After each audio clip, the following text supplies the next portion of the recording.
Hi, welcome to this video. I'm gonna guide you through how to lock specific apps with facial recognition on iPhone. To lock specific apps with Face ID on an iPhone running iOS 18 or later, this is a requirement, touch and hold the app icon on the home screen.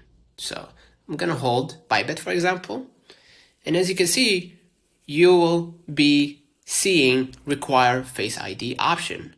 Hit it.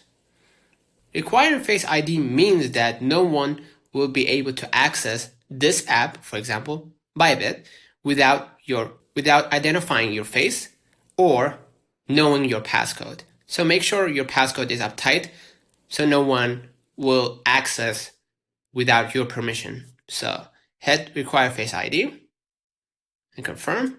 And now when you want to open Bybit, for example, it requires facial recognition. So this adds like a mandatory security layer restricting access to your photos, social media, or other sensitive applications. So consider liking this video, subscribing, it really helps with the channel. Until next time, see you.